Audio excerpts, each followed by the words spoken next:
Assalamualaikum warahmatullahi wabarakatuh.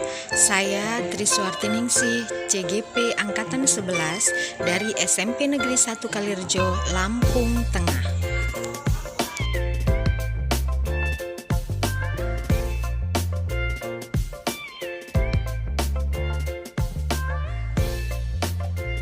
Wabarakatuh. Alhamdulillahirrahmanirrahim. Wassalatu wassalamu ala asyrofil mursalin wa ala alihi washabihi ajmain. Bapak Guru Hebat Sekali, terima kasih banyak atas waktunya untuk memulai kegiatan pada hari ini supaya kegiatan berjalan dengan lancar. Mohon kiranya kepada Pak Paul untuk berdoa kepada Pak Paul waktu yang tepat dipersilakan. Doa menurut keyakinan dan kepercayaan kita masing-masing. Berdoa mulai.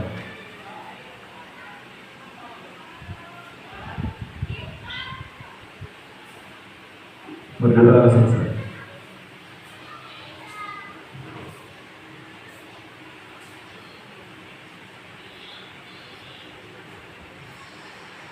Baik, terima kasih Pak Paul atas kesediaannya memimpin doa pada kegiatan Kopel pada hari ini. Baik Bapak Ibu yang saya hormati, apa kabar Bapak Ibu? Alhamdulillah. Pada hari ini saya akan melakukan diseminasi budaya positif, materi yang saya dapatkan di pendidikan guru penggerak modul 1 dari depan. Pemahaman yang akan saya berbagi dengan Bapak Ibu yaitu disiplin positif dan nilai-nilai kebajikan. Di layar Bapak Ibu kita lihat bersama makna dari sebuah kata disiplin. Disiplin itu tata tertib, teratur, dan kepatuhan pada peraturan hukuman. Kemudian makna dari disiplin positif, disiplin diri, motivasi internal, memiliki arti belajar disiplin diri, motivasi dari dalam diri, atau yang sering kita kenal dengan motivasi internal mengontrol diri. Bapak Ibu hebat sekali berkaitan dengan disiplin positif sebagai pendidik. Tujuan kita adalah menciptakan anak-anak yang memiliki disiplin diri. Anak-anak melakukan dan mematuhi peraturan itu bukan karena peraturan itu sendiri, tapi ada nilai-nilai kebajikan yang ditanamkan oleh kita kepada murid kita. Supaya apa? Mereka tidak merasa tertekan, mereka tidak merasa bahwa peraturan yang kita buat itu dilakukan oleh sepihak tanpa memperhatikan pihak yang lain. Tujuan kita menerapkan disiplin positif sebagai pendidik adalah menciptakan anak-anak yang memiliki disiplin diri sehingga mereka bisa berperilaku yang mengacu pada nilai-nilai kebajikan universal dan memiliki motivasi intrinsik, yaitu motivasi dalam diri mereka, bukan karena motivasi dari luar atau motivasi ekstrinsik.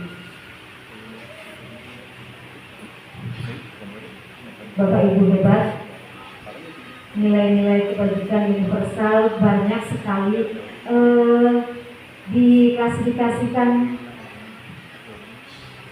di PMN. Salah satunya adalah profil pelajar Pancasila yang kita tahu ada 6.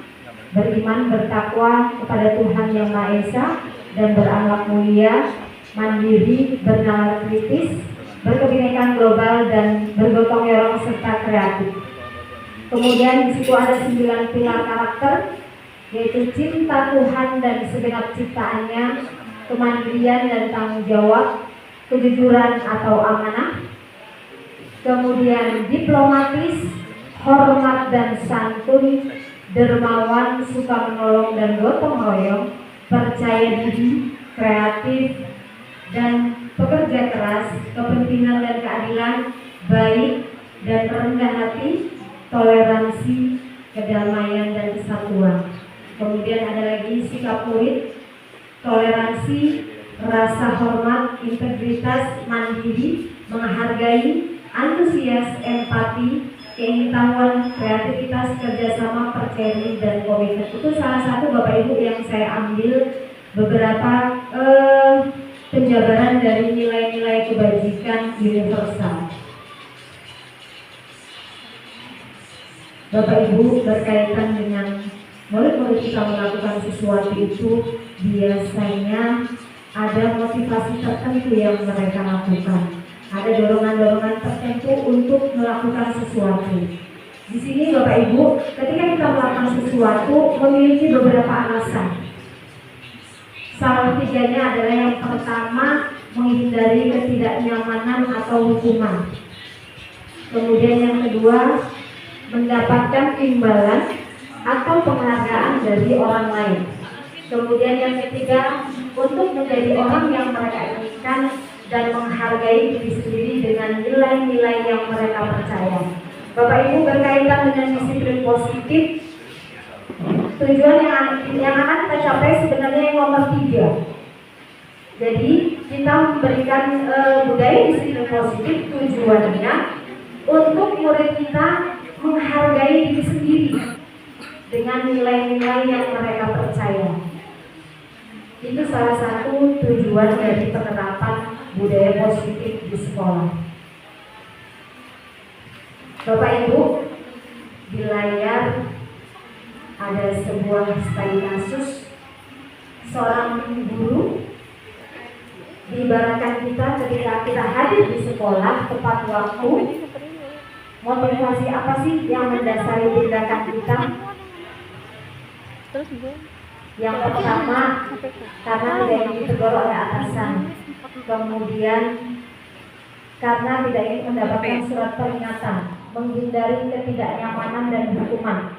Atau Anda ingin mendapatkan pujian dari atasan Anda dan mendapatkan penghargaan sebagai guru teladan atau guru berprestasi, atau Anda ingin menjadi orang yang menghargai waktu, menghargai diri Anda bahwa Anda adalah seorang teladan yang patut dicontoh oleh murid-murid Anda.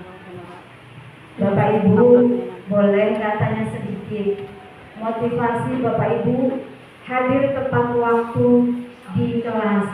Bapak Ibu, mohon suaranya.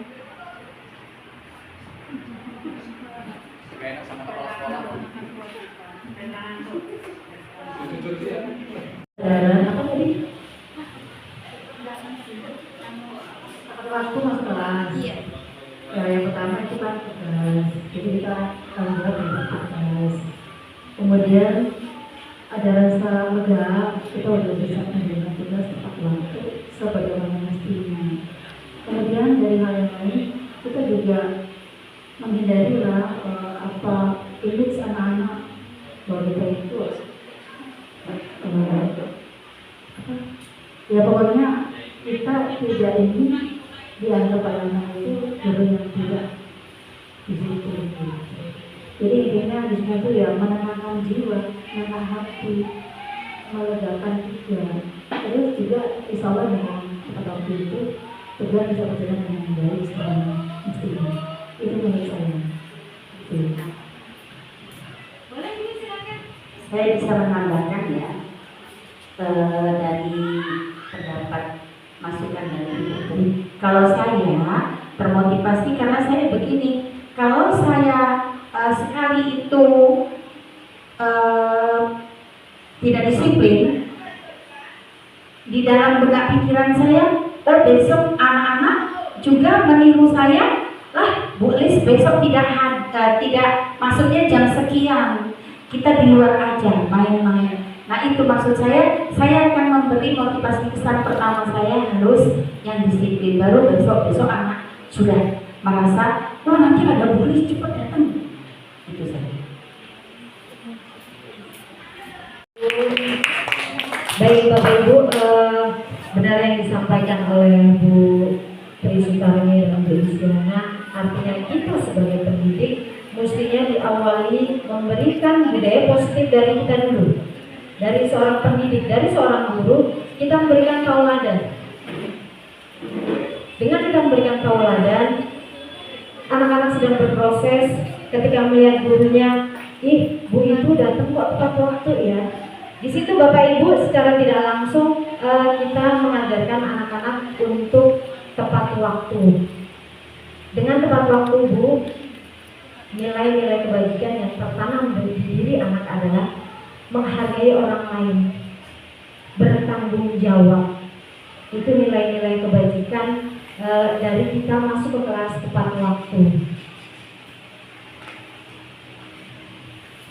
Baik Bapak Ibu, materi selanjutnya yaitu hukuman, konsekuensi, dan restitusi. Tindakan terhadap suatu pelanggaran pada umumnya berbentuk hukuman atau konsekuensi. Namun dalam penerapan disiplin positif ada istilah restitusi. Apa perbedaan hukuman, konsekuensi, dan restitusi? Hukuman dalam pendidikan adalah tindakan yang diambil oleh guru atau pihak sekolah sebagai respon terhadap.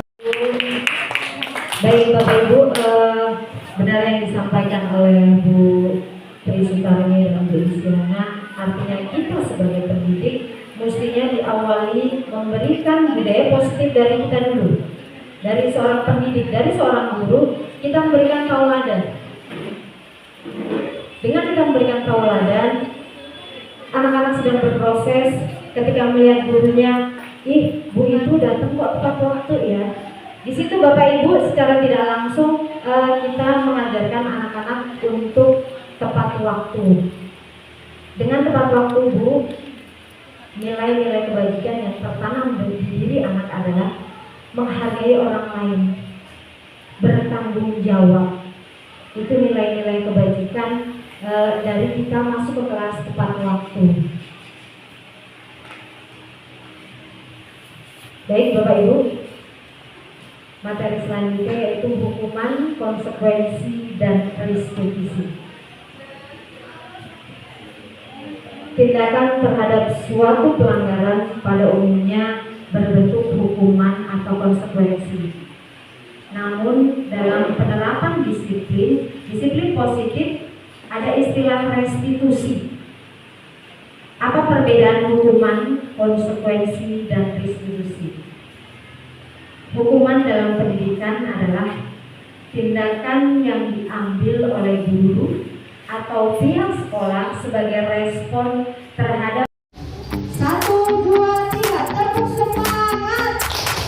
Dang dang dang, ding dung dung, ding ding ding.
Oke, betul Bapak Ibu. Kemudian kasus yang kedua, Siti mencoret-coret di buku tini. Ibu guru meminta Siti segera membersihkan coretan di buku tini. Tindakan ibu guru adalah penerapan? Betul Bapak Ibu. Bapak Ibu, tentang keyakinan kelas, beberapa hal yang perlu dicatat. Yang pertama, bahwa keyakinan kelas itu bersifat lebih abstrak daripada peraturan. Kemudian keyakinan kelas berupa pernyataan-pernyataan universal. Pernyataan keyakinan kelas senantiasa dibuat dalam bentuk positif. Kemudian kemudian keyakinan kelas hendaknya tidak terlalu banyak sehingga mudah diingat dan dipahami oleh semua warga kelas. Keyakinan kelas sebaiknya sesuatu yang dapat diterapkan di lingkungan sekolah. Selanjutnya, kebutuhan dasar manusia. Yang pertama, kebutuhan untuk bertahan hidup. Kemudian yang kedua, kasih sayang dan rasa diterima. Kemudian yang ketiga, kebebasan. Kemudian yang keempat, kesenangan. Dan yang kelima, penguasaan. Bapak Ibu, ketika murid kita di sekolah melakukan sesuatu, itu pasti ada yang mendasari. Ada salah satu 5 kebutuhan dasar manusia yang tidak terpenuhi. Mungkin kita bisa menggali lebih jauh sebetulnya ketika anak-anak kita melakukan pelanggaran itu apa penyebabnya. Salah satunya Bapak Ibu, dari 5 kebutuhan dasar murid kita di atas ada yang tidak terpenuhi. Baik Bapak Ibu, kembali ke materi selanjutnya yaitu posisi kontrol. Berdasarkan pada teori kontrol Dr. William Glasser, dosen berkesimpulan bahwa ada 5 posisi kontrol yang diterapkan seorang guru, orang tua ataupun atasan dalam melakukan kontrol. Bapak Ibu, secara jujur saya pribadi sering memposisikan sebagai penghukum. Benar nggak Bapak Ibu?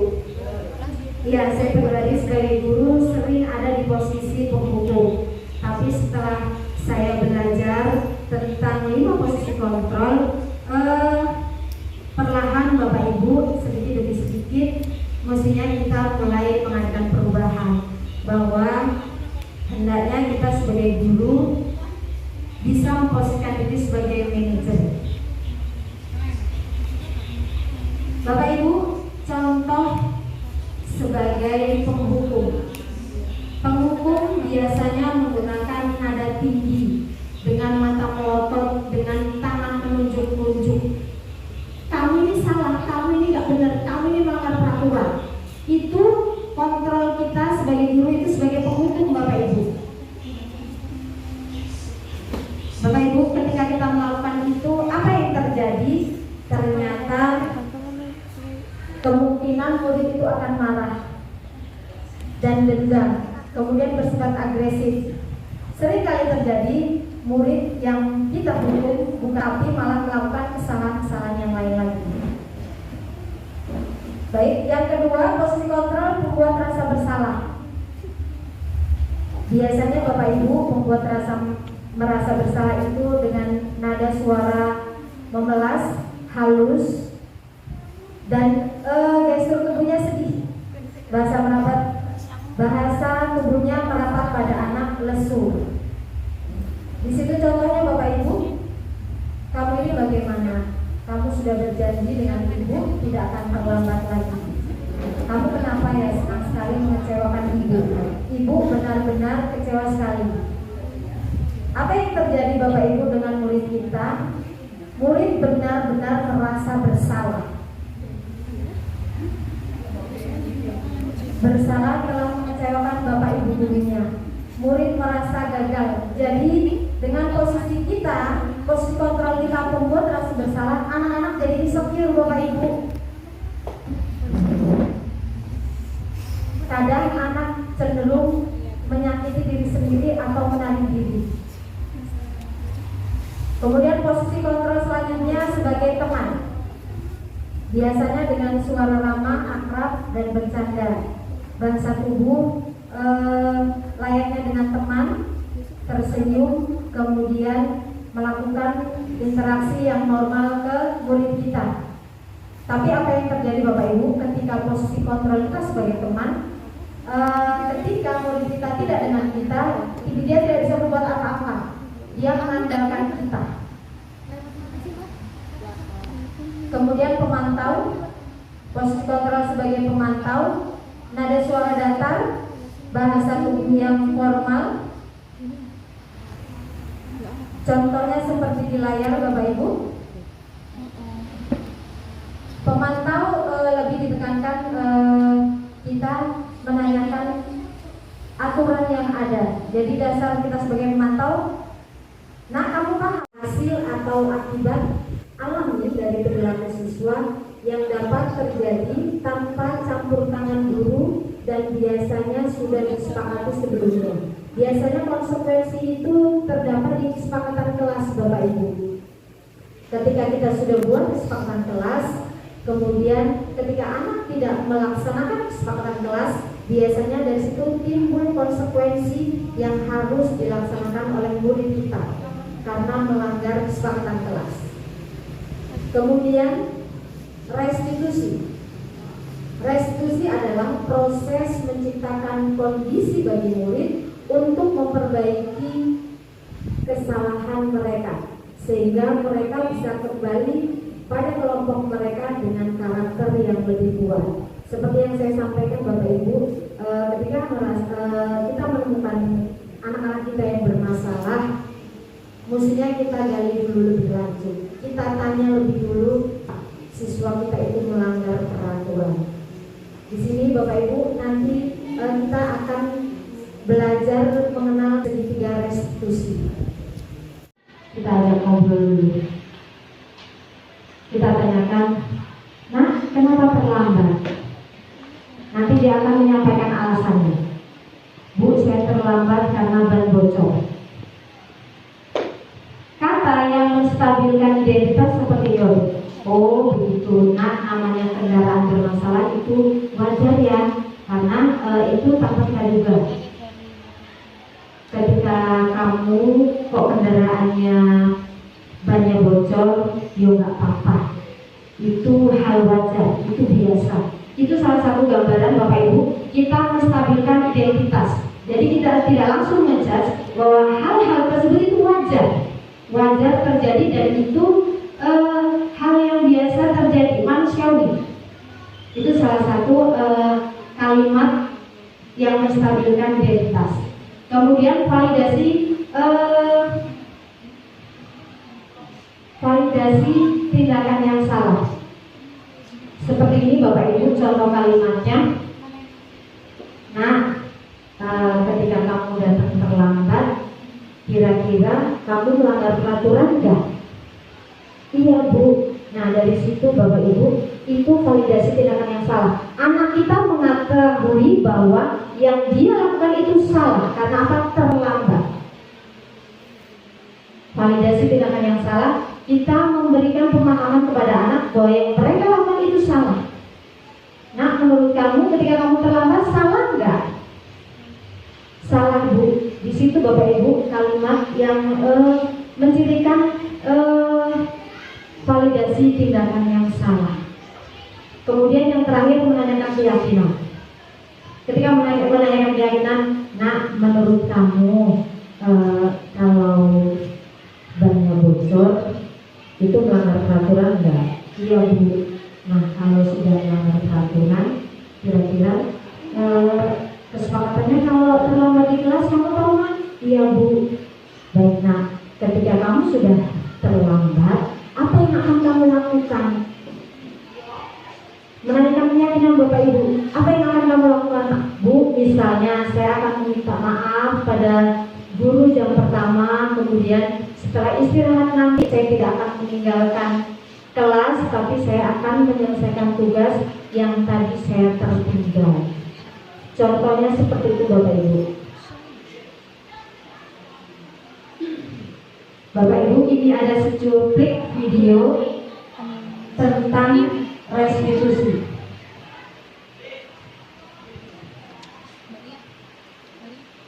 Assalamualaikum Bu.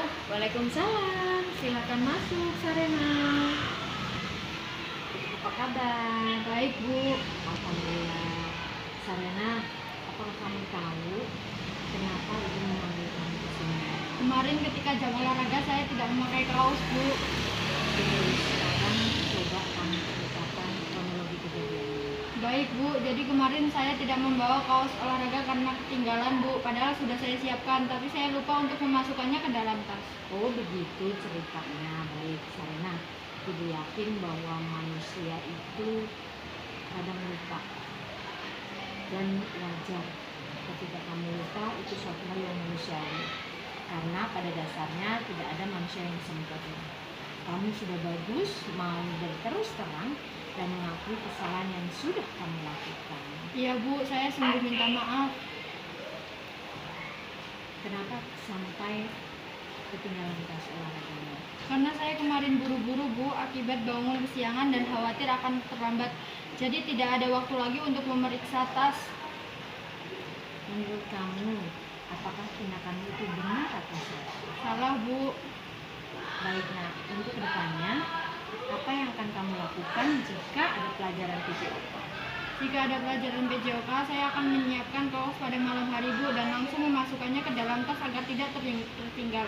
Dan akan bangun lebih pagi supaya tidak tergesa-gesa dalam berangkat ke sekolah. Baik, bagus sekali.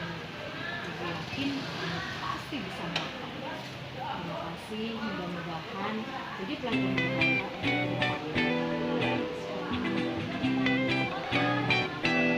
Baik Bu, terima kasih. Terima kasih, salam dan bahagia